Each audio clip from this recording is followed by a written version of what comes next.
In 2014, I was campaigning to remain within the UK. What we were promised was to remain in the European Union. That's become a complete fallacy. It's almost like a different era.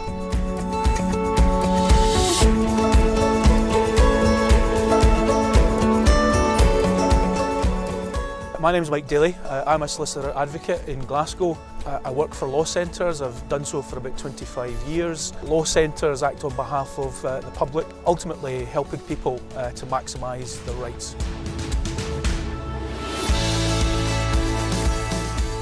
In terms of what we want to deliver for social justice, we're probably not actually very different in terms of our aspirations. Where we differ on is, do we believe that remaining in the UK with additional powers? In 2014, what was on the table was more devolution, greater powers to the Scottish Parliament.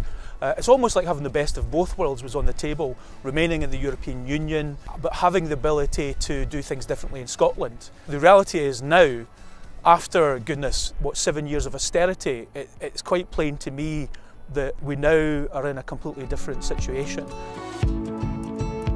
We had the European referendum in June of last year, and I mean, I suppose even before then, I certainly had my doubts about the future of remaining in the UK. But since that point in time, in terms of Brexit, I've certainly been on a journey. It's not been quite the road to Damascus where you just suddenly see a blinding light. It's been much more, I think, a gradual process of realising that the future that Scotland has under the Conservatives at Westminster is 15-20 years of more austerity. What we've got is the prospect of becoming an insular nation under the Conservatives at Westminster, and I just think that direction of travel that we're looking at is utterly bleak. So from my point of view, I came to the very clear conclusion that we're at a crossroads in Scotland, and we have the opportunity to go down a completely different path, and a path, I think, which is an egalitarian Scotland, a Scotland for everybody, so that everybody has got opportunities, a Scotland that does not indulge in punishing the poor, does not have sanctions that punish people for not being in work. So I think we're going to create a different country. So once you realise that that's the options, from my point of view, it became clear to me that the party that is very much at the vanguard of that is the Scottish National Party, and that's why I joined the SNP.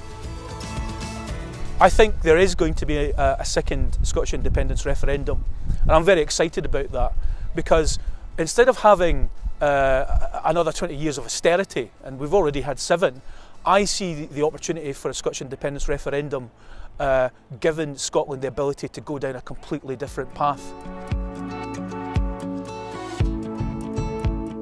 If we don't choose to go down that different path, well, what's the options? The options are to have more austerity, turbocharged austerity under the Conservatives at Westminster. Also, we will be dragged in the direction of travel that the Tories are taking us, which is very much regressive. It's scapegoating people who are different to us. It's scapegoating foreigners. It's punishing people who are not as well off. It's a horrible, horrible future. And I don't want that future for my children, and we can do something about this.